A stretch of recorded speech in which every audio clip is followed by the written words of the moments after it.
Entre nous. Entre nous, Le podcast. pour parler de sexualité. Par vous, avec vous. Pour vous. Bienvenue dans le 40e épisode du podcast Entre nous, le podcast du Lovell Center, un centre dédié à la sexualité et au bien-être à Bruxelles. Aujourd'hui, on va vous parler de sexpositivité. J'ai 4 invités au micro, Julien, Amélie, Laura Adélaïde et Amandine. Bienvenue. Merci. Bonjour.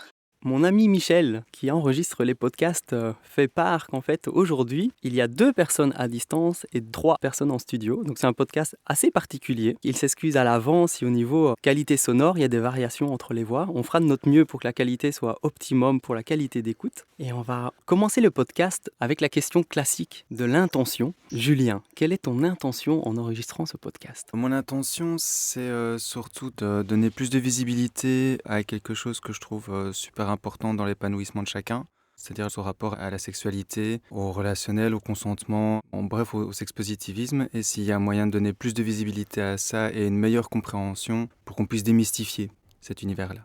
Voilà. Merci. Amélie ? Moi, je suis là aussi pour la rencontre avec les gens, parce que je connais déjà Julien et je t'ai aussi déjà rencontré, Olivier. Je ne connais pas Laura Adélaïde et Amandine pour l'instant. Mais ce que je sais, en fait, c'est vraiment pas mal fait comme casting, parce qu'on représente tous des mouvements un peu différents et complémentaires. Et donc, c'est assez chouette de montrer la diversité de ce qui peut se faire pour justement casser l'idée que sexe positif, ce serait un truc. Et il y aurait une règle sacrée et des gardiens du temple. Et en fait, il y a plein de façons de faire les choses différentes. Elles sont toutes valides, elles sont toutes chouettes et complémentaires.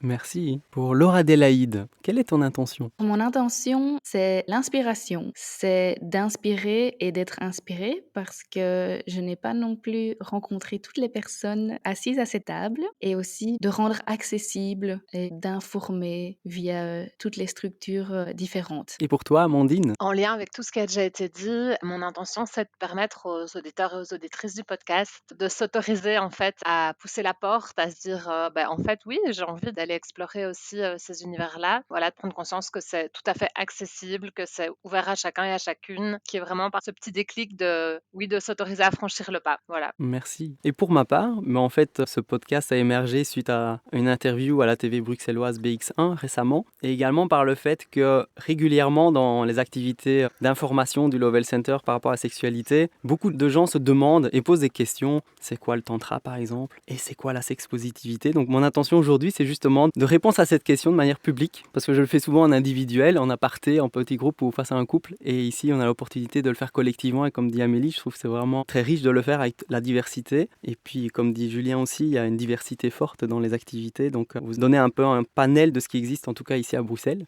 Deuxième question, c'est est-ce que vous pourriez vous présenter brièvement pour que les gens puissent vous situer ? Moi, c'est Julien Marcel. Je suis polyamoureux, anarchiste relationnel, pansexuel, adepte du BDSM et de l'exploration sexuelle en général depuis maintenant presque 10 ans. J'ai eu un très bel éveil à la sexpositivité grâce à Sex Positive Belgium. Et puis maintenant, voilà, j'organise des trucs plus dans ma colocation. Je vis en colocation à Bruxelles depuis 10 ans. Je suis aussi parent, voilà. Donc, je m'appelle Amélie. Ça fait, je crois, 5 ans que je suis dans les milieux sex-positifs. Je suis aussi anarchiste relationnelle, mère de famille, j'ai 45 balais, enfin voilà.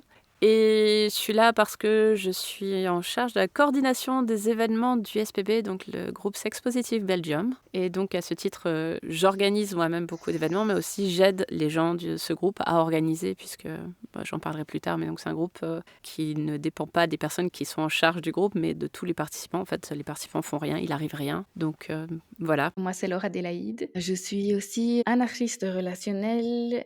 Je suis pas une grande fan des étiquettes, mais j'aurais bien envie de dire que je me trouve dans le spectre de la sexualité en étant demisexuelle. Et j'adore les espaces sex positifs. J'organise avec ma copine Amandine des stages et des espaces dédiés à l'intimité.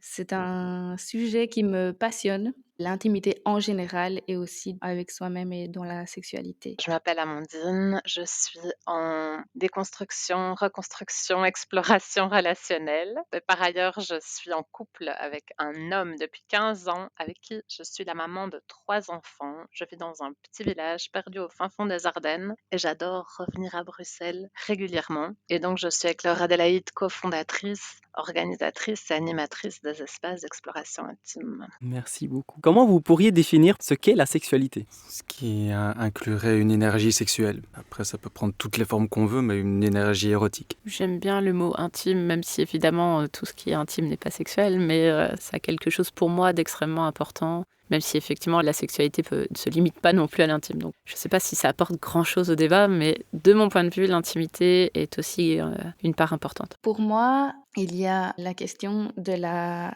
transformation, de la guérison, de lâcher ce qu'on croit être son identité. Voilà. Moi, quand je pense à la sexualité, je vois ça comme une possibilité, des possibilités de connexion, de création, d'expression et d'exploration. Voilà autant de facettes de cette sexualité si passionnante. Alors, je vous propose maintenant de rentrer dans le cœur du sujet qui est aujourd'hui la sexpositivité. Amélie, est-ce que tu pourrais nous définir en quelques mots ce qu'est la sexpositivité pour toi? J'ai une analogie que j'aime bien et on va voir si elle vous semble convenir. Je compare les milieux sexpositifs aux piscines. Une piscine, c'est un endroit où tu vas soit pour apprendre à nager, soit pour faire découvrir l'eau à quelqu'un qui a jamais mis les pieds dans l'eau et qui veut avoir pied, qui veut barboter, pour faire de l'aquabike parce que tu veux avoir pied mais tu veux t'amuser, ou pour aller faire des longueurs tout seul, ou ça peut être aller dans les aquaparks et sauter et avoir des sensations tout le temps, parce que et se laisser porter par le flot de l'eau sans réfléchir et se laisser déborder complètement par les sensations. Et donc, je compare les différents types de groupes positifs à ça. C'est-à-dire, moi, typiquement, mon groupe, c'est la piscine municipale. Ça peut avoir un côté « Ah, mais non, tu dis du mal de ton groupe ». Mais non, moi, j'adore le fait d'être la piscine municipale. C'est-à-dire qu'on ne convient pas à tout le monde. C'est-à-dire que chez nous, les gens viennent parce qu'ils veulent avoir pied, parce qu'ils veulent vraiment mettre le bout du pied dans l'eau et se sentir libre de dire non mais en fait c'est pas pour moi. Et l'idée c'est vraiment d'offrir aux gens un espace dans lequel ils peuvent rentrer progressivement dans l'eau, d'essayer de rester sur le bord du bassin tout en se sentant bienvenus dans l'espace et légitime à être dans l'espace. Et c'est municipal, c'est-à-dire tout le monde peut venir. Après, on a des règles de sécurité qui font que si on n'adhère pas aux règles de sécurité, on n'a pas le droit de venir. Mais a priori c'est complètement libre. Et c'est accessible financièrement. Et voilà. Et il y a plein de groupes comme ça qui sont tout aussi intéressants. Moi, j'organise dans un groupe, mais je vais dans d'autres structures qui sont complètement différentes parce qu'il faut de tout et que c'est vraiment cool. Et pareil, les gens qui sont pas à l'aise avec nous, je leur dis, mais attendez, il y a ça et ça et ça. Et je les renvoie entre autres à Scala-Rossa ou chez toi, Olivier. Donc voilà. Si on veut les sensations, on va au parc aquatique. Si on veut nager en pleine mer, je trouve que le Scala-Rossa, pour moi, c'est la pleine mer, quoi. C'est vraiment, tu veux la liberté, l'espace, avec quand même la sécurité, mais voilà, tu veux à la plage, le soleil et les machins et tout. Et pour moi, les mouvements sexpositifs, c'est pas forcément, contrairement à ce que beaucoup de gens pensent, c'est pas parce que quelque chose est sexuel que c'est sexpositif, et c'est pas parce que quelque chose n'est pas sexuel que ce n'est pas sexpositif. La sexpositivité, c'est une philosophie, pour moi, vous me corrigerez ou vous compléterez, déjà qui a un but pédagogique, c'est-à-dire qu'on fait rien d'un point de vue purement égoïste. L'idée, c'est de transmettre. Il y a beaucoup de bénévolat dans ce milieu. D'ailleurs, moi, je suis bénévole aussi. Il y a beaucoup de gens qui s'investissent parce que les mouvements sexpositifs leur ont apporté quelque chose et ils veulent le partager. Et donc, typiquement, je me souviens de quelqu'un qui me disait « Ah, mais moi, je suis à Paris et j'ai vu qu'il y avait un club échangiste, donc c'est sexpositif, mais vraiment, ils ont communiqué sur des trucs et je me sens pas safe. » Je dis « Ah pourquoi est-ce que tu penses que c'est sexpositif ? C'est du sexe. » « Ah non !» Ça veut pas dire qu'un club échangiste peut pas être sexpositif, mais en l'occurrence, souvent les gens pensent que si c'est sexuel, c'est sexpositif. Et en fait, il y a une espèce d'effet de mode qui a retiré tout le côté militant et en fait le fond de ce que c'est que le mouvement sexpositif, parce que le mot circule et les gens pensent que tantra forcément sexpositif, alors que pas forcément. Aucune pratique n'est fondamentalement sexpositive ou non. C'est l'encadrement et ce que les gens vont faire autour et le fait d'avoir une note d'attention, les filets de sécurité, tout ça, et vraiment les intentions des personnes derrière et à quel point ils arrivent à mettre en place une espèce de game design pour que l'événement suive les intentions. Et je vous laisse compléter. J'adore cette analogie avec les piscines. Je trouve que c'est exactement ça. Parce qu'il y a tellement de façons d'aborder le sexpositivisme. J'irais même un petit peu plus loin dans le sens où pour moi le sexpositivisme c'est surtout une idéologie. Et puis après on peut en faire un militantisme, on peut en faire un activisme. On peut avoir cette dimension de la transmission, de la création d'espace, de tout ça. Mais après ça peut être juste une forme de philosophie, une sorte de point de vue sur le monde, où en gros on valide les différentes formes de sexualité tant que ça se fait dans le consentement et la bienveillance. On peut être sex-positiviste sans pour autant être organisateur d'événements. On peut être monogame exclusif et ne pas forcément faire autre chose que juste faire des câlins le soir avec son amoureux de prédilection ou son amoureuse de prédilection, choisi et unique, et être quand même sex-positiviste, si tant est qu'on n'est pas en train de cracher sur le voisin qui, lui, est pédé ou organise des trucs ou fait du BDSM ou que sais-je, quoi. Le principe, c'est de respecter les pratiques sexuelles de chacun, qu'elles soient les plus normées ou les plus marginales. D'où le besoin d'avoir plein d'espaces différents. Je rejoins Julien dans ce qu'il dit à propos d'être monogame exclusif aussi. Par exemple, pour moi, les espaces sex-positifs sont tout à fait ouverts aux personnes qui sont exclusifs et monogames, comme aux personnes qui sont aussi asexuelles. C'est aussi des espaces qui sont, pour moi, des lieux d'inspiration, de tolérance, d'acceptation, bien sûr, de création, de variété, de jeu. Pour moi, un espace expositif, c'est comme une cour de récréation pour adultes, ouais, dans lequel on s'amuse et on prend plaisir et c'est vraiment bienvenu aussi pour toutes les émotions. Voilà, selon les espaces, bien sûr, il y a aussi des personnes qui sont là pour accueillir tout ça et encadrer. Voilà ce que j'avais ajouté. C'est OK pour moi. Alors évidemment, la sex-positivité, comme vous l'avez compris, c'est quelque chose d'assez vaste, mais qui repose sur des valeurs communes, comme vous dites, de consentement, d'inclusivité, de diversité. Dans toute la diversité de comment on vit notre sexualité, quels que soient nos choix, nos préférences, ou ce qu'on accepte aujourd'hui ou non d'expérimenter en fait, et de se l'autoriser pour soi et laisser libre l'autre.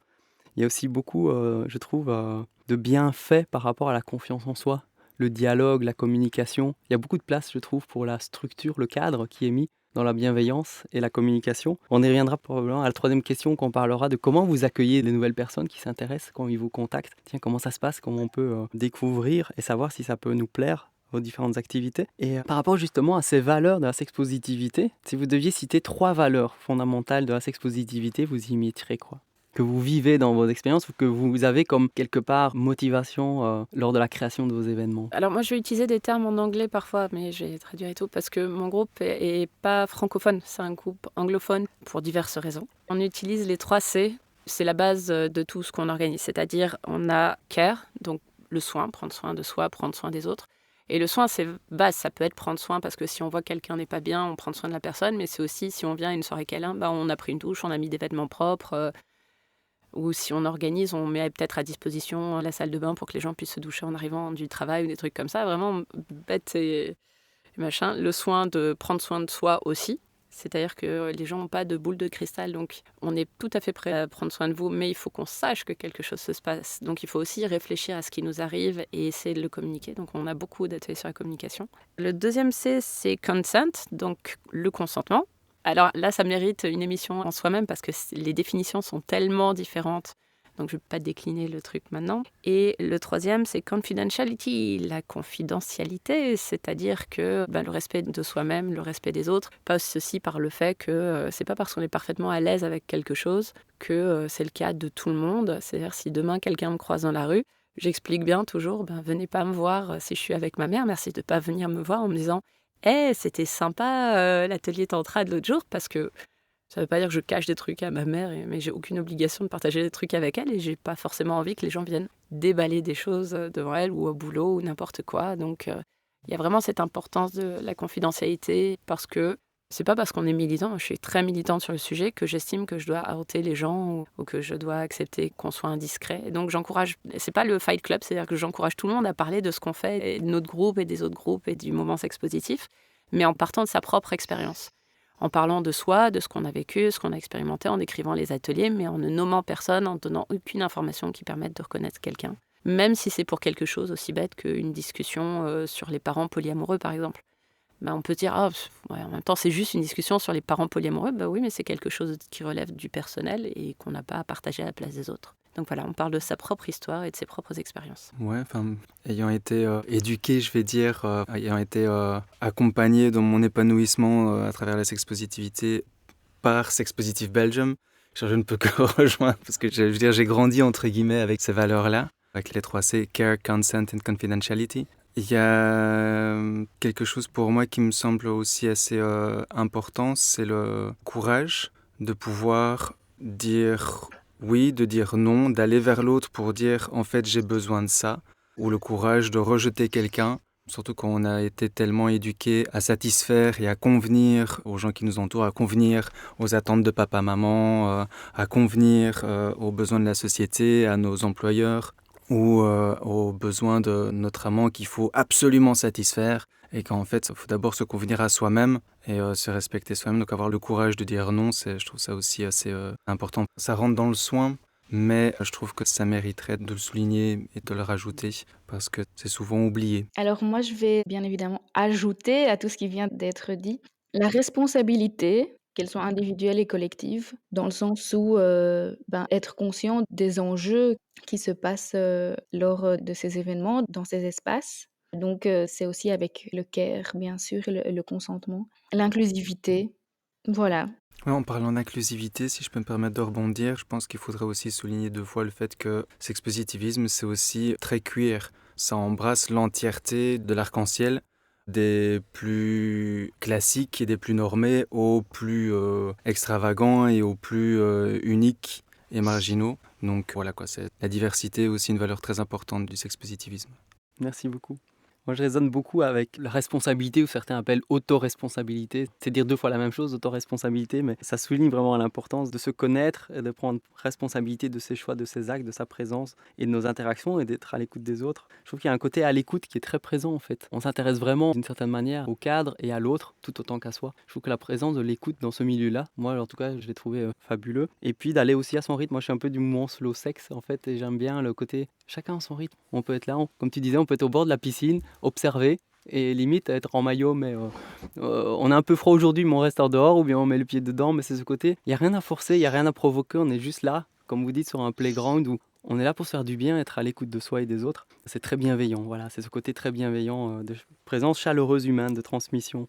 Et dans le milieu, comme tu disais, je trouve qu'il y a quand même pas mal de gens qui partent vraiment de leur expérience et riches de leur expérience, ont envie enfin de transmettre, de partager. Ils ne sont pas là nécessairement en train de vouloir vendre quelque chose, un atelier, une présence. Il y a une passion en fait qui anime beaucoup de personnes dans ce milieu-là. Je voudrais rebondir là-dessus parce que je trouve ça aussi très intéressant. Ce que moi j'adore dans le fait d'encourager les gens à organiser, avec évidemment l'aide d'un cadre, parce que j'encourage pas non plus les gens à prendre aucune information et faire des trucs, parce que si on n'a aucune information, on risque de faire de la merde. Même quand on a les informations, on risque de faire de la merde. Donc faisons attention et demandons de l'aide aux gens avant d'organiser. Mais toujours est-il que ce que j'aime bien dans le fait, moi j'aide beaucoup de gens à organiser, c'est que chaque personne va apporter un truc très personnel. Typiquement, tu parlais de tantra, je connais des gens qui sont praticiens tantra, qui ont rejoint notre groupe sexpositif, donc qui organisent du tantra, mais un peu modifié ou tel quel. Mais il y a aussi, moi par exemple, je suis couturière de métier, et donc ce que j'organise parfois sont des ateliers de couture sexpositif. J'ai 2 ateliers de couture. Il y en a un, on fabrique, c'est un projet solidaire, c'est-à-dire on coud des trousses en tissu pour une ASBL qui s'appelle Bruxelles et qui lutte contre la précarité menstruelle, donc qui distribue des protections périodiques aux personnes en situation de précarité. Et pour que ce soit plus hygiénique, bien organisé, on coud des trousses dans lesquelles sont rangés exactement ce qu'il faut pour un mois et tout. Et donc j'organise des ateliers où les gens viennent, je leur apprends à coudre parce que c'est un projet pour apprendre à coudre, et en même temps on parle de la précarité menstruelle. Et ça c'est sexpositif aussi. C'est pas, voilà. Et pareil, j'apprends aux gens à se coudre des sous-vêtements qui leur plaisent, pas chers, parce que ça coûte beaucoup trop cher, les jolis sous-vêtements, surtout pour les personnes trans qui veulent avoir un type de sous-vêtements qui correspond à leur désir, mais pas forcément à l'anatomie, parce que c'est pas facile de trouver des trucs avec de la dentelle hyper sexy et des petites fleurs. Quand on a un pénis, c'est pas encore très facile à trouver. Si on le trouve, c'est très cher et pas dans toutes les tailles. Et donc, j'organise des ateliers de couture où j'apprends et j'aide les gens à se fabriquer. Je leur demande 3 € pour le matériel et ils repartent avec un truc sur mesure qui leur plaît. Et voilà. Et donc, ça, j'utilise ce qui m'intéresse, moi. Mais les fans de cinéma, ils peuvent proposer des cuddle movie night où on se fait des câlins en regardant un film qu'ils ont sélectionné. J'ai une amie qui est cuisinière végane et qui a prévu de faire un... J'ai hâte qu'elle le fasse. Elle a prévu de faire un atelier pour apprendre à cuisiner quelque chose de végane, mais nu, avec un joli tablier. Voilà, pour être aussi à l'aise avec la nudité partielle. Enfin voilà, et c'est en fonction des passions qu'on a, on peut tout à fait mélanger sa passion avec créer un truc sexpositif chouette. Il y a des après-midi jeux de plateau nus, par exemple. Super. Justement, en rapport à ça, j'avais envie d'ajouter aussi le mot co-création, parce que pour moi, ça veut vraiment dire on est ensemble et on crée ensemble, en fait, toutes sortes d'ateliers, d'inspiration, d'activités et donc oui, c'est vraiment, ensemble, aussi, co-créer un nouveau monde, vers plus de détente et plus d'ouverture en général et j'avais aussi envie d'ajouter le mot farfelu, tout simplement.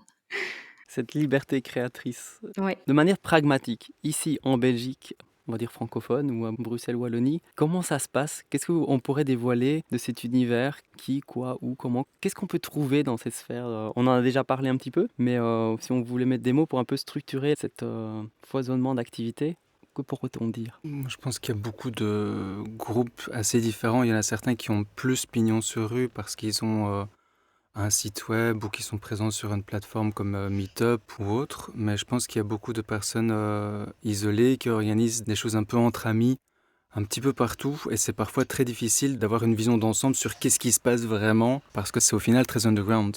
Donc voilà, il y a Sex Positive Belgium qui est quand même assez visible, je pense, maintenant, qui a quand même un site web, qui a un groupe Facebook, qui est présent sur Meetup. Après, au niveau type d'activité, il y a de l'éducationnel, des tables de discussion, il y a des choses qui sont plutôt ludiques. Et puis, il y a des activités qui, pour moi, sont faites de manière juste exploratoire, en groupe de potes qui se font confiance et qui vont aller explorer un fantasme. Pour moi, par exemple, juste 3 amis qui se rassemblent pour pouvoir faire un jeu de rôle sexuel autour d'un BDSM ou de je ne sais quelle pratique. Pour moi, c'est du sexpositivisme, tant est que c'est bien préparé à l'avance, que chacun a bien communiqué ses limites et ses désirs. C'est une forme d'activité sexpositiviste aussi, tout aussi valable que les tables de discussion autour de culottes menstruelles ou de fertilité ou j'en sais rien. D'un point de vue purement pratique, je dirais que dans les milieux sexpositifs, il y a des professionnels et des bénévoles. Et il y a aussi un système par cooptation ou public. Typiquement, il y a des groupes, pour pouvoir accéder à ce qu'ils organisent, il faut être coopté, il faut en avoir entendu parler, il faut être un ami d'amis, il faut avoir un peu montré patte blanche ou que quelqu'un ait dit non mais vraiment je fais confiance à cette personne. Et c'est comme ça qu'on se retrouve au courant de ce qui se passe et invité à des trucs. Ça peut paraître frustrant, moi je trouve ça totalement légitime parce que la personne qui organise, c'est un truc privé organisé par une personne, elle a parfaitement le droit d'inviter qui elle veut, comme elle veut, et c'est parfaitement légitime. Et pareil, le fait de vouloir gagner sa vie avec, c'est parfaitement légitime. Ça peut être un travail et quand on fournit un service, voilà. De la même façon que choisir d'être bénévole ne veut pas dire qu'on offre quelque chose d'une qualité moindre. J'ai déjà eu affaire à des gens qui étaient professionnels, qui râlaient sur les bénévoles qui organisaient des trucs. Et ça m'avait un petit peu, j'ai trouvé ça très étrange parce que moi, en tant que bénévole, j'encourage les gens à aller voir des professionnels et je donne des adresses et des références parce qu'il faut trouver le système avec lequel on est compatible. Typiquement, nous, notre groupe, on est bénévole, on demande 3 fois rien, c'est-à-dire vraiment, il y a une suggestion, la plupart des événements, c'est chez nous, c'est chez les personnes privées. On suggère une donation de 2 € parce qu'on ne veut pas que l'argent soit un frein. Mais ce qu'on demande en retour, c'est que les gens ne soient pas des clients. On ne supporte pas les gens qui réclament, qui prennent et qui réclament et qui râlent. Et en fait, notre groupe, rien n'arrive, ces gens s'investissent pas. On ne réclame pas que les gens organisent, mais par contre, il ne faut pas se conduire en client. Et c'est vrai qu'il y a des gens qui sont là, non mais j'ai pas le temps. Moi, ce que je veux, c'est payer un service pour découvrir quelque chose. Et encore une fois, c'est parfaitement légitime. Les gens qui n'ont pas le temps, qui ont de l'argent et qui n'ont pas envie de prendre un engagement par rapport à un groupe, une ASBL et tout, c'est parfaitement cool. Mais donc, il faut déjà, quand on cherche un groupe sexpositif, quand on cherche des événements, il faut se demander déjà ce qu'on recherche de ce point de vue-là, en fait. C'est le genre de question à se poser aussi parce que tous les groupes ne vont pas nous convenir. Moi, je connais le milieu sexpositif plutôt public, on va dire, qui est organisé de manière publique ou en festival. Et du coup, c'est relativement accessible sur Internet ou de bouche à oreille ou via des podcasts. Aussi, j'avais envie de dire que pour moi, en tout cas, ce phénomène aussi un peu underground et privé des lieux sexpositifs, c'est... Oui, j'ai aussi l'impression que ce serait pour aussi garder une certaine sécurité vis-à-vis des personnes qui peuvent venir, qui seraient déjà aussi informées sur le consentement, qui seraient déjà dans une dynamique de construction-reconstruction. Ouais, voilà. Je rebondirais bien là-dessus en me disant que d'ailleurs j'organise 2 types d'événements très très différents. L'un qui est effectivement ouvert aux newbies, aux gens que je connais pas, aux vétérans, à tout ce qu'on veut, enfin quelque chose de très public, qui est vraiment dans un cadre carré, qui est un workshop. Et puis il y a un autre type de soirée qui à la base, moi j'avais organisé ça pour mon anniversaire, où c'était un truc où j'avais pas envie de commencer à gérer comment, quoi, qu'est-ce. Je prends que des gens que je connais, que des gens de confiance. On met tout le monde ensemble pendant un point de départ qui est clair et je sais que je pouvais leur faire confiance. Et puis on a fait les fous pendant toute la nuit et après c'est quelque chose qui s'est reproduit à peu près environ tous les 2 mois parce que les gens m'ont dit enfin, c'est tellement génial, c'est quand la prochaine? Et du coup c'est tellement organique, il n'y a pas vraiment, enfin c'est pas un workshop. C'est pas un cadre où on vient pour suivre les directions d'un animateur ou de je sais pas quoi, d'une sorte de mentor qui viendrait expliquer les choses. On donne juste un cadre et ensuite, comme disait Amélie, c'est la mer. Donc en gros, tu te jettes dedans et tu nages, quoi. Et tu verras bien ce qui se passe. Et oui, il y a des vagues, et oui, ça bouge, et oui, on ne sait pas toujours sur quoi on tombe, mais on a intérêt à être très clair sur ses propres limites, à être conscient de soi-même et être conscient du fait qu'on est entouré que d'anges gardiens, on va dire, quoi. Donc voilà, c'est vrai qu'il y a parce qu'on parle de sexe positivisme souvent en termes d'éducation ou de terrain d'expérimentation, mais ça peut être aussi parfois juste la création de terrains de jeu. Moi, j'ai envie de rebondir là-dessus en illustrant aussi peut-être par l'exemple de ce que nous on propose, qui sont du coup des ateliers et des stages. Et du coup, il y a un côté qui est éducatif, dans le sens où on propose des outils, des pratiques, etc., mais avec quand même cette notion de co-création où tout ce qui arrive va émerger à partir de ce que chacun et chacune apporte, évidemment, dans le stage. Et on organise aussi des espaces en soirée, par exemple, qui sont plus des grands terrains de jeu, d'exploration, etc., où là, on pose uniquement un cadre et puis c'est vraiment chacun et chacune en fonction de ce qu'il apporte qui va faire que quelque chose va naître. Et à ce moment-là, on se retrouve plus aussi dans cette idée de mer, de vague, et puis on voit ce qui naît. Et par rapport à l'accessibilité, j'avais envie aussi d'évoquer que donc nous, c'est plus quelque chose de public, professionnel, mais par contre, on demande aux personnes qui veulent participer à nos stages un entretien, on organise un entretien téléphonique avec elles pour pouvoir vraiment bien leur permettre de comprendre en fait là où elles débarquent, quelles sont nos intentions, quelle est notre façon de fonctionner, etc. Et dans un autre sens aussi, d'entendre ces personnes sur leur vision, leurs envies, leurs désirs, leur rapport au consentement, leur rapport à leurs propres responsabilités, etc. pour aussi créer ce cadre super safe où si dans l'échange, ça nous arrive parfois de se rendre compte qu'il y a des personnes qui ont juste envie de consommer du sexe et qui viennent juste pour baiser, machin, et on les réoriente vers d'autres alternatives parce que c'est pas ce qu'on propose, quoi. Et donc voilà, donc il y en a pour tous les goûts, il y en a pour tout le monde, et puis il y a plein d'espaces différents qui existent, et voilà.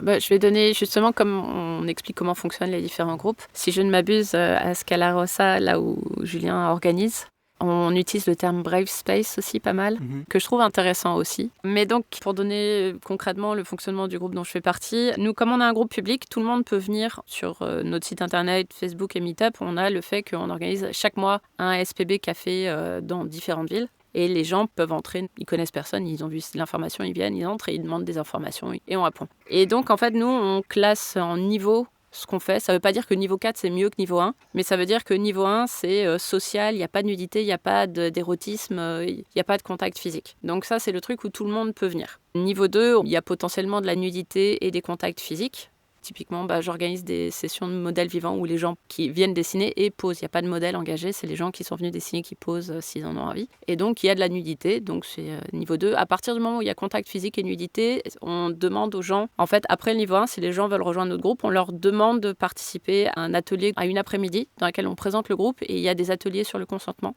Et pour que tout le monde soit d'accord sur la même définition de consentement, pour vraiment mettre tout le monde au même niveau et qu'on soit d'accord. Si à la fin de cet atelier, ils veulent toujours nous rejoindre et ça s'est bien passé durant l'atelier, ils nous rejoignent. Et à partir de là, ils peuvent aller donc au truc 2, 3, 4. Et donc 2, c'est pas érotique, mais il y a nudité et contact. 3, c'est possible nudité, contact et érotisme. Et 4, on parle de sexualité avec pénétration, éjaculation, orgasme et tout. Et le truc, c'est que nous, parmi les filets de sécurité, on a plusieurs filets de sécurité. On a des caretakers, c'est-à-dire que pour tout ce qui est 2, 3, 4, on a toujours une personne qui ne participe pas, qui n'est pas l'organisateur, sauf si l'organisateur ne participe pas, ou l'organisatrice, et qui est là vraiment pour être disponible s'il y a un problème et pour regarder ce qui se passe et pour pouvoir être dérangé. Parce que si on voit l'organisateur ou l'organisatrice en train de faire des câlins à quelqu'un, on peut se dire « Ah, j'ai un problème, mais je veux pas déranger, je veux pas être la casse-pied de service. » Alors que si on voit quelqu'un qui s'ennuie dans un coin, on se dit « Ouais, je peux aller lui parler, c'est bon. » C'est le maître nageur ou la maître nageuse, la maîtresse nageuse. J'aime bien maîtresse nageuse, je vais me faire un t-shirt. Donc on a ça, et dans les autres filets de sécurité, on a aussi le fait que on laisse pas les gens venir directement au niveau 4, parce qu'on les connaît toujours pas très bien. Donc on fait connaissance. En fait, c'est comme une relation avec des rencarts différents, quoi. Et donc les premiers rencarts, on demande aux gens de faire des trucs niveau 2 et ensuite des trucs niveau 3 s'ils en ont envie. Il n'y a aucune obligation. Il y a quelqu'un qui est depuis plus longtemps que moi au SPB, il n'a jamais fait de niveau 3 de sa vie. Il est très très bien là où il est, à faire des trucs sociaux avec éventuellement un peu de nudité. Il veut pas de contact.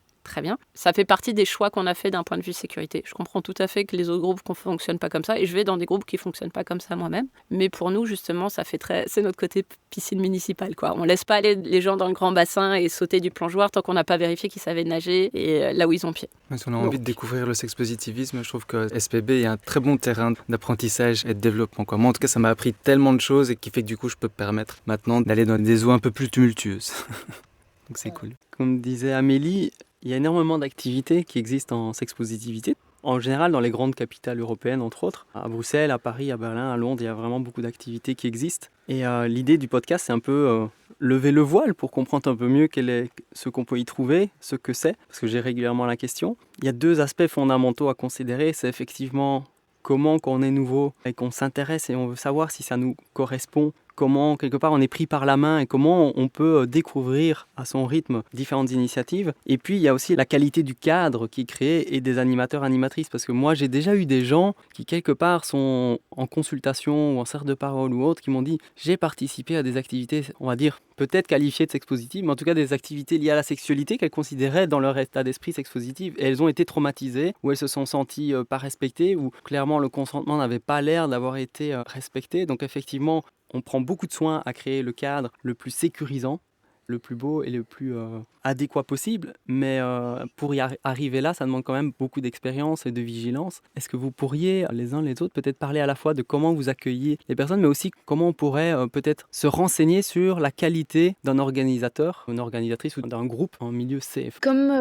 donc Amandine le disait tout à l'heure, pour nous, en tout cas, la structure qu'on propose, qui est publique, oui, on a des entretiens téléphoniques, on est aussi très disponible par email, et donc on a aussi un cadre écrit qui est relativement long, qui est envoyé aussi aux participants, participantes, avec un contrat aussi qui va être signé. Et donc, c'est à nouveau où on met en avant cette idée de co-création, de responsabilité individuelle et collective.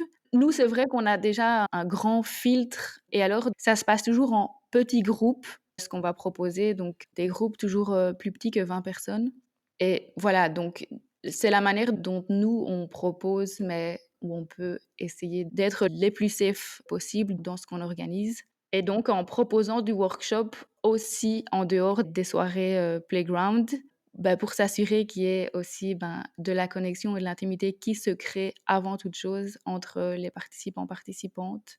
Et évidemment, une certaine connaissance des limites du consentement à nouveau, de comment s'exprimer clairement. Voilà. Moi, j'ai envie de parler des red flags. Alors, soyons clairs, un red flag, ça ne veut pas dire que la personne est problématique, ça veut dire que ça vaut le coup de se renseigner sur le sujet. Et c'est s'il y a un red flag et tout le reste est parfait, c'est juste un truc sur lequel peut-être on n'est pas d'accord d'un point de vue organisationnel, mais ça ne veut pas dire que c'est pas bien et tout. Donc, il ne faut pas se vexer si... voilà. Mais donc, pour moi, s'il y a plein de red flags...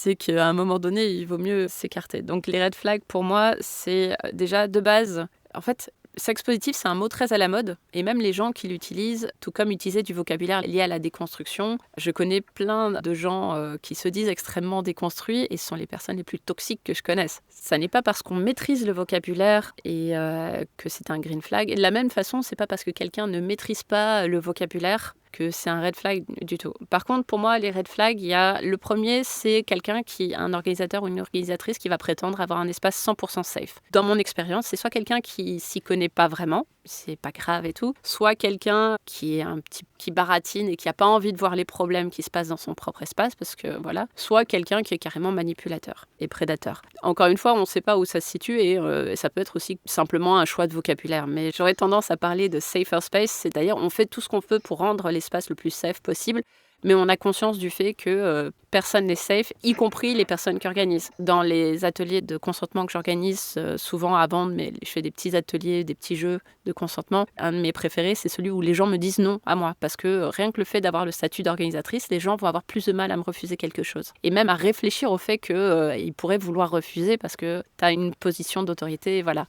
Et moi, je suis une mère de famille de 45 ans. Donc, si avec moi, les gens se sentent pas autorisés à dire non, qu'est-ce que c'est avec d'autres personnes qui ont d'autres profils peut-être plus impressionnants, quoi. Donc, ça fait partie des red flags potentiels. Le red flag principal pour moi, c'est une différence de prix selon qu'on est un homme ou une femme. Ça, c'est le truc, vous n'êtes pas dans un espace sex positif. Vous êtes dans un espace où la femme est le produit et l'homme est le client qu'on force à payer plus cher. Et donc, généralement, dans ces cas-là, moi, je fuis personnellement. Ça ne veut pas dire que les gens ne sont pas chouettes à l'intérieur, mais ça veut dire que, de mon point de vue, c'est problématique. Déjà, c'est hétéronormé, parce que ça veut dire que c'est un espace qui est pensé pour les hétéros, en fait. Et pour que l'homme hétéro vienne payer pour choper de la meuf. Et donc la femme, elle est là gratuitement ou pas cher, mais résultat, elle a un peu l'obligation, entre guillemets, de répondre à certains critères physiques. Pareil, s'il y a des critères physiques, s'il y a des critères sur l'âge aussi. Je ne parle pas d'espace en non-mixité. Par exemple, si c'est un espace en non-mixité sans personnes caucasiennes, très bien. Si c'est un espace en non-mixité entre 18 et 25 ans, très bien. Mais disons qu'à partir du moment où on met certaines limites qui sont liées à ce à quoi ressemble la personne, pareil, c'est un gros red flag à mon sens. Pareil, aussi un énorme red flag sont les espaces qui sont transphobes, c'est-à-dire où les femmes trans n'ont pas leur place, où les hommes trans n'ont pas leur place. Ça, pareil, il y a quelques clubs et quelques groupes qui se sont mis à organiser avec l'étiquette sex positive, et en fait, je pense qu'ils n'ont rien compris, ou alors qu'ils ont décidé d'utiliser un terme à la mode et tout, mais non, ça fait partie des choses...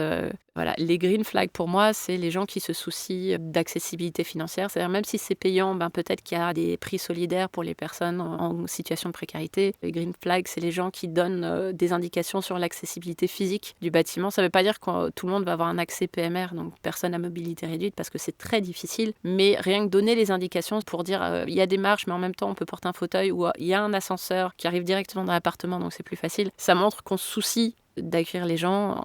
Et voilà, il y a quelques trucs comme ça. Julien a peut-être d'autres green flags et red flags à partager, ou les filles, je ne sais pas. Je pense qu'il y a un des red flags réguliers, c'est quand il y a une sorte de culte de la personnalité, mais qui est parfois difficile à dissocier d'un discours de vente lorsque, en fait, tu es en train de faire un business d'un service que tu proposes. Et donc, du coup, il faut que, quand même, vu que tu vends un service, tu vends la personne qui va donner le service. Mais après, de là à dire, par exemple, que tu vas répondre à toutes les questions que tu te poses d'office après être passé entre mes mains, tu vas découvrir le nirvana et tu vas jouir comme un fou pendant le restant de ta vie. Je veux dire, non. Ça, c'est de la grosse merde. Déjà, je veux dire, l'orgasme, c'est pas forcément pour tout le monde. Il y en a pour qui ça marche pas. Il y en a pour qui, en fait, ça fonctionne pas. Il y en a pour qui c'est tellement particulier ou c'est tellement lié à une certaine manière de fonctionner que, du coup, en fait, il n'y a pas. Sans parler des gens qui sont asexuels ou demisexuels ou, c'est le fluxosexuel, je sais plus quoi. Ça, c'est comme le demisexuel, mais à l'envers. C'est-à-dire qu'ils perdent leur attraction sexuelle une fois qu'ils ont développé des sentiments amoureux. Ça existe aussi, et ce ne sont pas des gens qui sont cassés, il ne faut pas essayer de les réparer. Donc avoir des gens qui viennent en tant que grand gourou qui va te soigner de tous tes maux sexuels et te faire connaître le nirvana, pour moi ça c'est le gros red flag. Bah oui, clairement, le fait d'essayer de créer un espace le plus safe possible, mais ce ne sera jamais 100% safe. Et aussi, les cadres qui sont mis en place, c'est aussi des cadres dans lesquels il y a de la place pour faire des erreurs et d'en prendre conscience et de pouvoir évidemment en discuter. Et, Julien, j'ai pas bien entendu, mais est-ce que tu as dit que demisexuel, ça voulait dire de ne plus avoir de désir sexuel à partir du moment où on a des sentiments romantiques? Non, c'est l'inverse, je cherchais le mot, qui est le Ah contraire de ouais. demisexuel. Demisexuel étant avoir une attraction sexuelle qu'à partir du moment où on a des sentiments romantiques. Et il y Ouais. avait un autre terme dont j'ai oublié le nom. Dans des tables de discussion, il y avait des amis qui étaient venus justement en se posant des questions là-dessus. Et avaient été tellement soulagés de pouvoir se dire non, mais en fait, notre relation amoureuse a lieu d'être, même si maintenant notre tension sexuelle a disparu. Et donc du coup après est arrivé toutes des discussions autour du polyamour et de comment garder une vie sexuelle épanouie tout en gardant un contact intense et romantique avec une personne qui serait asexuelle. Par rapport aux espaces safe, etc., je pense que pour moi, un green flag, c'est quand les animateurs, animatrices, organisateurs ont cette conscience en fait qu'un espace ne peut pas être d'office 100% safe, et donc on a conscience à cette vigilance justement par rapport aux erreurs qui peuvent arriver, à aussi la vulnérabilité de pouvoir le dire aux participants et participantes. Et pareil, par rapport au consentement, Amélie l'évoquait, donc le biais de consentement lié au, entre guillemets, pouvoir de l'organisateur, organisatrice, ça existe. Et je pense que déjà, juste pouvoir mettre des mots dessus, pouvoir le dire, pouvoir l'expliquer, ça permet justement d'observer ce qui peut se passer en soi. Et ça peut justement être aussi super intéressant parce que ça permet, dans la vie de tous les jours, d'observer tous ces biais de consentement. Voilà, je pense que c'est intéressant de pouvoir rendre les activités, les espaces le plus safe possible, tout en ayant aussi la capacité d'exprimer là où on sent qu'il peut y avoir des zones un peu grises, etc. Et de pouvoir les mettre en évidence, mettre de la lumière, de la clarté dessus, plutôt que de faire semblant que et de croire qu'en fait tout va bien, tout est super lisse. Et je crois que c'est hyper riche en fait pour chacun, chacune quand ça se passe comme ça. Voilà. Un truc qui est aussi intéressant à souligner, je pense, c'est le fait que, comme il y a une diversité de manières de proposer des cadres sexpositifs, ça peut aussi convenir à des types de personnalités très très différentes. Genre, par exemple, si on est très timide, qu'on ne sait pas comment entrer en contact avec des autres, qu'on ne sait pas par quel bout prendre notre propre vie sexuelle, etc. Il y a des activités qui peuvent être très chouettes pour pouvoir ne fût-ce que commencer à en parler, commencer à mettre des mots sur ce qu'on ressent, commencer à s'exprimer par rapport à ça, notamment à Sex Positive Belgium qui peut donner des cadres assez chouettes là-dedans, parce que j'ai jamais fait d'atelier chez Laura Adélaïde et Amandine, mais je pense que voilà, ça va aussi dans cet axe-là. Après, il y a ces genres de quêtes qui peuvent être très frustrants si on est ultra extraverti, un peu fonceur, et puis qu'on a vite fait de changer de direction, on fait « Ah ok, ça te plaît pas, ok, c'est pas grave, bonne soirée. » Du coup, je prends la personne suivante « Coucou, toi, est-ce que t'aurais pas envie de te faire un câlin ?» Et pouf, pouf, pouf, comme ça, être super papillon, et rapide à connecter et à déconnecter. Du coup, avec une énergie qui mettrait très mal à l'aise des personnes timides. Du coup, voilà, il y a aussi ce genre d'espace qui existe. Mais voilà, là, du coup, pour moi, ce sont des personnes qui sont plus dans des cadres plutôt de brave space, on va dire, quoi, où les gens doivent être prêts à pouvoir dire oui ou non de manière claire, et avec des gens bienveillants autour, à chaque fois pour rappeler qu'un oui est un vrai oui donné avec le cœur, avec le corps, avec le regard, et pas juste un peut-être, je sais pas, ça veut dire que c'est non. Mais que, voilà, que les gens qui sont un peu fonceurs ont aussi leur place, si tant est qu'ils peuvent faire un pas en arrière dès qu'ils sentent que c'est pas un oui clair, quoi. Je voulais revenir sur la question du premier contact, qui est aussi potentiellement un green flag ou un red flag pour les gens. C'est-à-dire que typiquement, si quelqu'un se renseigne pour aller dans un événement qu'il pense être sex positif et que la personne en face ne demande pas à la rencontrer et n'offre pas de la rencontrer pour répondre à ses questions, je dis pas que c'est mauvais, mais je dis que c'est pas non plus un signe fabuleux, quoi. C'est-à-dire que j'ai l'impression que toutes les personnes qui organisent ici, on a un premier contact. Encore une fois, je compare ça au rencard pour voir si on est compatible, bêtement. On se rencontre, on répond aux questions, on pose des questions soi-même, on discute, on parle de sa philosophie, de ses points de vue. Et on fait ça en étant habillé, sans contact physique, dans un lieu public, ou en tout cas, pas forcément dans un lieu public, mais dans un lieu où la personne ne se sentira pas piégée d'une façon quelconque, et pas en proposant directement « Hey, mais t'as qu'à venir faire une orgie pour débuter ?» Oui, mais non. En fait, après, il y a des gens qui sont en demande de ça, mais pareil, c'est aussi la compatibilité, ça va dans les deux sens. Et c'est important de le faire sentir à la personne qui vient qu'elle est tout à fait légitime à poser toutes les questions qu'elle veut et à hésiter et à dire non, mais en fait, c'est pas pour moi, ou alors j'ai besoin de réfléchir, tout comme elle doit accepter qu'en face, les gens qui organisent disent peut-être que j'ai besoin de temps pour réfléchir ou te connaître mieux avant d'eux, ou au contraire, écoute, je pense qu'on a un peu les mêmes valeurs. Voilà, l'idée, c'est prendre son temps. Mais c'est quelque chose qui est difficile parce que, typiquement, moi, je l'ai expérimenté, c'est-à-dire que je sortais d'une situation un peu difficile quand j'ai trouvé les mouvements sexpositifs. Et en fait, il y a une espèce de frenzy, il y a vraiment la soif c'est pas forcément la soif du sexe, mais c'est la soif de bouger. C'est à partir du moment où on prend la décision d'aller explorer quelque chose, mais on veut que ça arrive, quoi. Mais ça arrive pas. C'est comme rencontrer quelqu'un et avoir une relation, ça arrive pas comme ça en claquant des doigts. Il faut savoir être patient. C'est important d'être patient parce qu'en fait, des choses peuvent arriver en claquant des doigts, mais ce sont pas forcément de bonnes choses. Donc, pour sa propre sécurité, il faut réussir à penser, je suis en train de prendre des décisions, non pas avec mon cerveau, mais avec d'autres parties plus intimes de mon anatomie, et ça n'est pas une bonne idée. Un des red flags qui pour moi me paraît important par rapport à mon expérience, les ateliers ou les stages, festivals auxquels j'ai participé, c'est par rapport à l'organisateur ou l'équipe qui encadre, c'est cette capacité, oser dire non et avoir une manière dont le non est accueilli en fait. Parce que le plus difficile, comme tu disais Amélie, et je trouve que c'est un des meilleurs tests, c'est il y a un non à prononcer, c'est aux organisateurs, pour voir comment eux réagissent quelque part. Pas nécessairement pour provoquer, pas pour être en conflit, mais quand c'est intimement un non pour soi, oser dire le non, parce que c'est difficile, c'est confrontant, il y a presque un conflit d'autorité qu'il n'y a pas vraiment, mais en tout cas, il y a une posture là qui peut peut-être empêcher un vrai dialogue authentique. Et puis voir si derrière, il y a de l'inclusivité ou de l'exclusion, de la pression, ou bien, comme tu dis, on prend le temps.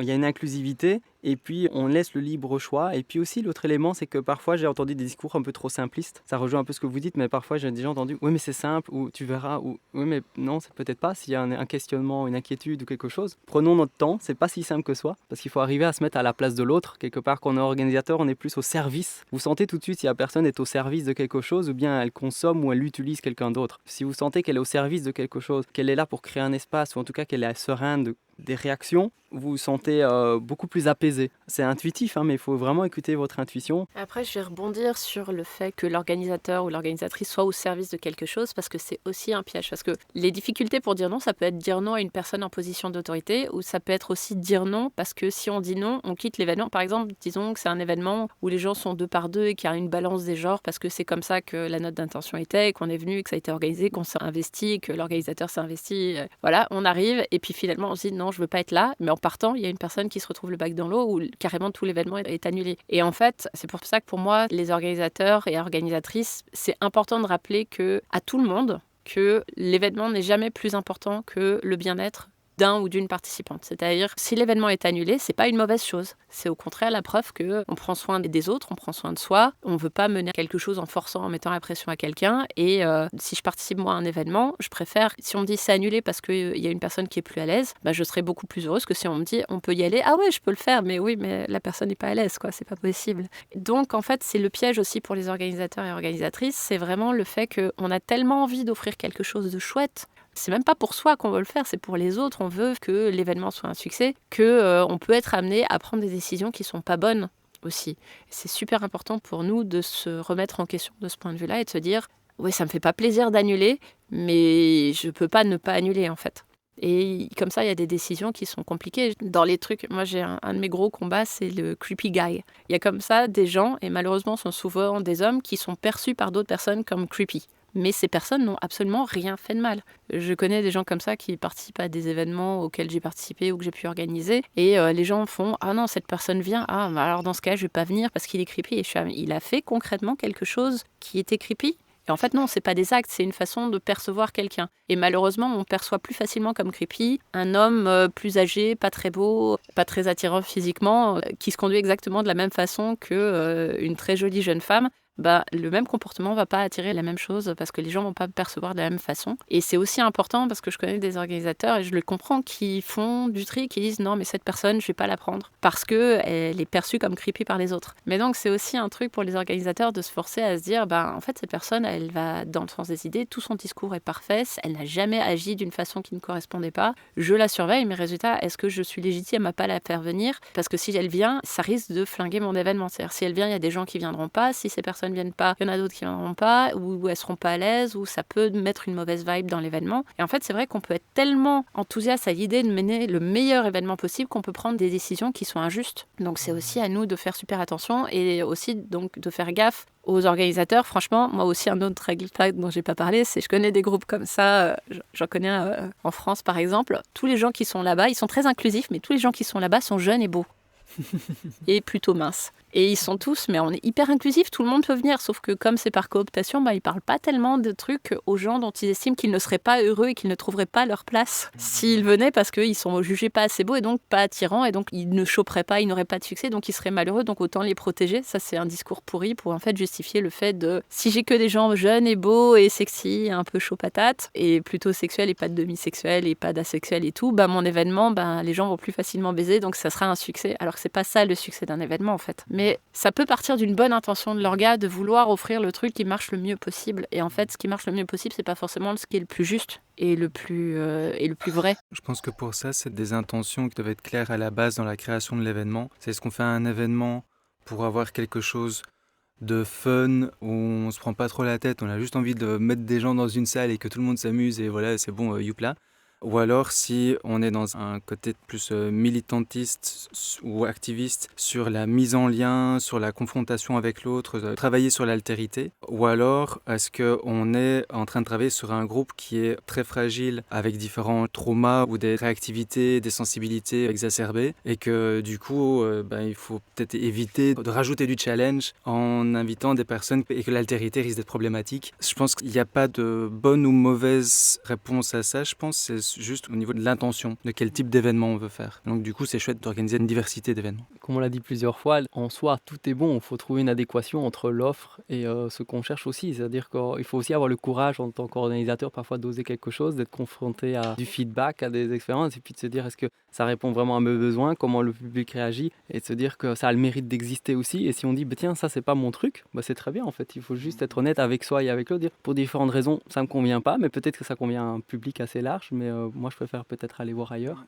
Et il y a énormément d'activités différentes. Dans les activités sexpositives, comme tu disais, ça peut se passer quelque part entre amis, entre des cercles de parole ou des cercles de découverte, par exemple de masturbation ou de... Simplement, il y a une énorme, je dirais, un énorme spectre d'activités qui existent. Et je pense que la richesse, c'est celle-là, en fait. Et d'arriver à oser, en fait, questionner, de découvrir, de regarder, découvrir quel est le cadre, s'il n'est pas suffisamment défini. Et puis, je pense que tout un chacun ici de la table passe beaucoup de temps, je pense, à accueillir les gens, que ce soit Laura Adélaïde et Amandine, par rapport au dialogue préalable avant une inscription. Sexpositif du Belgium, c'est la même chose. Il y a beaucoup d'étapes de créer le lien, en fait, et de se comprendre mutuellement pour savoir si on part de fondamentaux similaires. Avec Julien aussi, Scala Rosa, il y avait vraiment une clarté aussi de bouche à oreille. Ça dépend de quel type d'événement. Il y a les événements pour qui c'est complètement fermé, c'est que des potes et les potes des potes. Il y a d'autres événements qui sont complètement ouverts et du coup c'est une prise de risque d'ouvrir et ensuite de devoir gérer, de suivre de très près tout ce qui se passe pour pouvoir intervenir, pour pouvoir être clair, pour pouvoir interrompre éventuellement les interactions. Il y a des phases expérimentales, voilà. Eh ben, justement, c'était pour revenir sur la compatibilité ou l'incompatibilité. Ben, en instaurant ce dialogue et cette communication, ben, ce qui est super, c'est qu'en apprenant à se connaître, nous, les différentes personnes, organisatrices de différentes structures sexpositives, on peut aussi rediriger les personnes qui vont pas nécessairement trouver ce qu'ils recherchent chez nous. Et du coup, ben, c'est ça aussi qui est super riche de créer ce réseau ici sur Bruxelles ou la partie francophone et même la partie néerlandophone de Bruxelles et même à l'international aussi, comme tu en parlais plus tôt, Olivier. Oui, d'ailleurs, ça me permet d'aborder le sujet suivant que j'avais envie de faire un appel un peu à tout cet écosystème en Belgique. Parce que voilà, on est 5 au micro, on partage, on dévoile une partie d'informations pour les personnes qui ne connaissent pas du tout le milieu. Et par contre, je suis intéressé d'être contacté par différents organisateurs, organisatrices d'événements qui se considèrent sexpositifs pour être en lien, apprendre à se connaître, à s'entraider, à se relayer éventuellement aussi. Enfin voilà, à faire un peu cette cartographie pour aiguiller et aider au mieux, s'entraider, mais aussi aiguiller au mieux les gens qui s'intéressent. Et comme tu dis, Laura Adélaïde, parfois je suis contacté par des gens et puis je dis tiens, peut-être que la personne est plus intéressée par des sessions individuelles avec des professionnels expérimentés dans le contact physique et autres, et on a un réseau, on a des contacts. Donc en fait, il y a tellement de solutions. Parfois, on croit que l'activité va nous correspondre. En fait, ça ne correspond pas à nos besoins et on peut s'enrichir les uns les autres grâce à notre réseau de contacts. Donc je fais un appel un peu à tout cet écosystème en Belgique, voire aussi à l'étranger. Donc envoyez-nous simplement un email. On mettra les coordonnées dans l'article du podcast. Ce serait vraiment super cool si on pouvait avoir une sorte de... Enfin, je sais pas comment ça peut exister ou comment ça peut être mis en place, et aussi pour garder une forme de qualité, mais d'avoir une sorte de liste de contacts ou de carnet avec tous les différentes associations qui existent, tous les différents thérapeutes,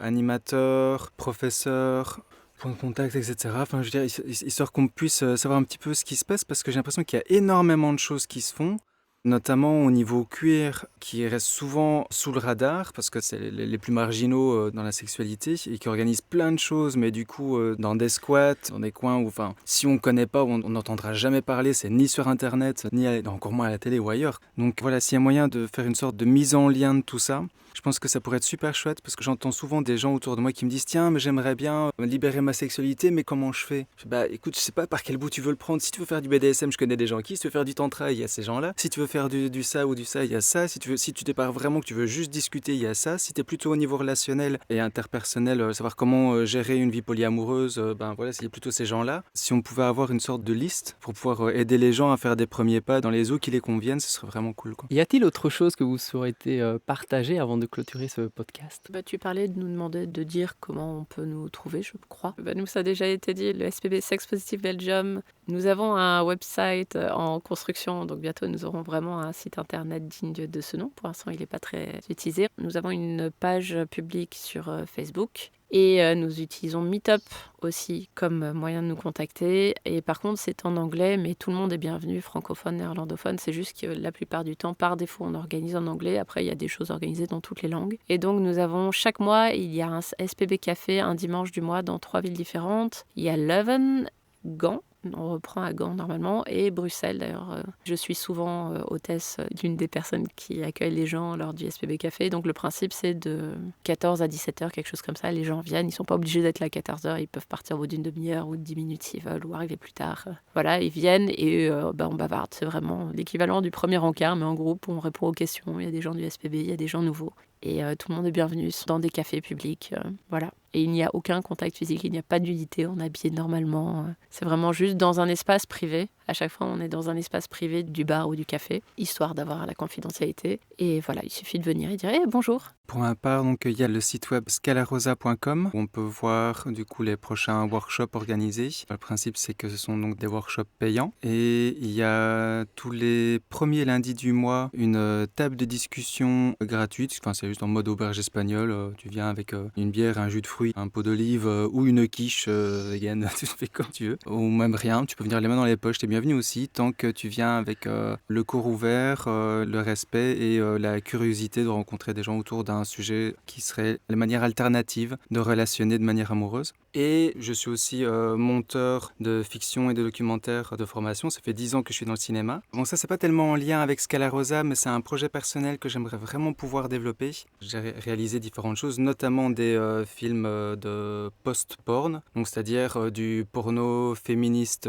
expérimental. Et j'aimerais pouvoir rencontrer des gens qui seraient motivés, intéressés à être filmés en couple ou en plusieurs, avec votre amoureux, avec votre play partner ou n'importe quoi, et à créer un film où c'est la personne qui est filmée qui est en même temps le client et qui va être le seul ou les seuls dépositaires du produit final, c'est-à-dire qu'après qu'on a monté le film, on efface les rushs, c'est pas pour de la diffusion, c'est juste pour vous, comme ça vous avez l'occasion de vous masturber sur autre chose que des bimbos de Californie. Vous pouvez aussi vous masturber sur vous-même et sur votre couple et contempler la beauté de votre couple et de votre connexion à vous, mise en valeur par la cinématographie. Donc voilà, si vous avez envie d'en parler avec moi et si ça vous intéresse, n'hésitez pas à m'envoyer un mail ou passer par Scalarosa pour en parler. Voilà. Laura Adélaïde ou Amandine, si vous voulez un mot de la fin, soit un contact ou faire une promotion de quelque chose ou... Donc, Amandine et moi, on s'appelle Exploration Intime au pluriel. On organise des soirées, matinées, de petits ateliers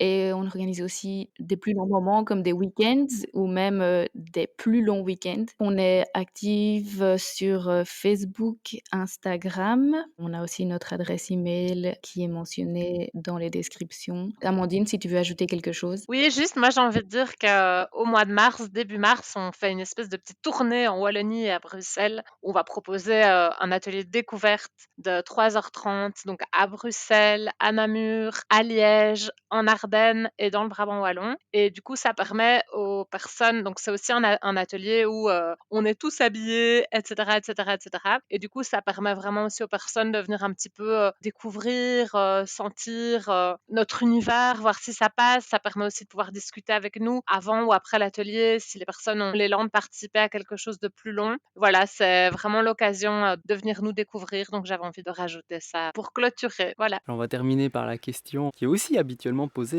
Quelle est l'accessibilité financière de vos différentes activités? Au-delà de l'adéquation effectivement du contenu, parfois on se demande mais est-ce que j'ai les moyens? Est-ce que c'est accessible? Qu'est-ce que vous proposez? Au SPB, le principe c'est qu'on ne fait pas d'argent, tout est entièrement bénévole. Les décisions sont prises aussi dès qu'on rejoint le groupe, on a un droit de vote sur le fonctionnement du groupe. À une époque on demandait 5 € je crois à l'année, puis on a laissé tomber parce qu'on ne voulait pas que ça bloque les gens. Donc voilà, quand on organise un événement, à moins qu'il y ait des frais liés à l'événement, typiquement si on fait un week-end, on fait une participation aux frais. Et même là, on a un prix solidaire, c'est-à-dire qu'on invite les gens qui peuvent se le permettre à payer plus pour financer des places moins chères pour les gens qui ont moins de moyens. Et on ne demande aucune preuve de ça. Et pour la plupart des événements, on fait une suggestion de 2 € de donation pour le fonctionnement du groupe. Mais on pose une boîte dans un coin et personne ne va vérifier qui a mis de l'argent. Et voilà quoi. Chez Scalarosa, ça dépend des activités. Il y a les tables de discussion qui sont gratuites. Il y a des workshops qui tournent entre 10 et 20 € le workshop, avec parfois Si on prend un package, par exemple, pour le Powerplay qui est en 4 modules, on peut avoir 50 € pour les 4 modules, par exemple. Et alors, si vous avez envie d'avoir votre propre film pornographique ou c'est vous les stars de votre film, ça c'est vraiment au cas par cas parce que ça peut être entre 500 € et 50 000 €, selon le budget que vous avez. S'il vous faut des acteurs et des décors et de tout ce que... Voilà, sky is the limit. Donc ça, c'est négociable. Mais sinon, après, si vous avez juste envie de discuter, c'est déjà gratuit. Mais nous, les ateliers et les stages qu'on propose sont payants. Après, on a vraiment à cœur d'offrir une accessibilité. Donc, ça nous est déjà arrivé d'offrir des stages à une personne, par exemple, qui n'avait pas du tout de revenus pour le moment et qui avait vraiment à cœur de venir explorer au travers de ce qu'on proposait. Donc, voilà, on a déjà aussi participé à des festivals de façon plus bénévole, etc. Donc, ça dépend un petit peu, mais a priori, les workshops et les stages sont payants. Et voilà, n'hésitez pas à nous contacter pour plus d'infos et vraiment à être tout à fait souveraine dans le fait d'exprimer le fait que vous n'avez pas les moyens et on est hyper ouverte à trouver 1000 solutions pour vous permettre d'avoir accès à ce qu'on offre et par ailleurs les personnes qui ont plein de moyens et qui ont envie de contribuer et d'être solidaires avec les autres, bienvenue aussi, voilà. Et concernant le Lovell Center, on a une diversité d'activités, mais certaines activités sont gratuites et en général on affiche malgré tout un prix qui est libre et conscient, c'est-à-dire le prix vous permet de savoir comment évaluer la valeur aussi par rapport à la création, parce qu'on a des frais fixes derrière, d'assurance, de services professionnels ou autres, ou de location de lieux, et donc effectivement on demande une contribution, mais c'est libre et conscient en fonction du moyen de chacun. Voilà, on fait toujours des prix étudiants ou autres qui permettent en fait que le prix ne soit jamais un obstacle, même si parfois les prix sont assez élevés. On peut toujours discuter et clarifier ensemble comment on peut répondre aux besoins. Un tout grand merci à tous les 4. J'espère que ce podcast aura permis de répondre à beaucoup de vos questions aux auditeurs auditrices. Si vous en avez, vous avez nos coordonnées dans l'article, donc vous pouvez nous contacter. Sachez que comme pour chaque épisode, vous pouvez laisser un message audio sur la plateforme Vodio, dont le lien sera dans l'article. Et donc on aura plaisir à transmettre vos feedbacks qui sont peut-être anonymes ou pas, mais en tout cas communiquer en privé aux intervenants ici, Julien, Amélie, Laura Delaïde et Amandine. D'autre part, si vous aimez nos activités, nos podcasts, vous pouvez également nous soutenir en partageant ce podcast, en le likant, en l'envoyant à vos amis sur Facebook ou en privé. Et également, vous pouvez faire une donation mensuelle au Lovell Center pour toutes ces créations, par exemple 5 € par mois. Et on vous souhaite une magnifique journée. Entre nous. Entre nous, Le podcast. Pour parler de sexualité. par vous, Avec vous. Pour vous.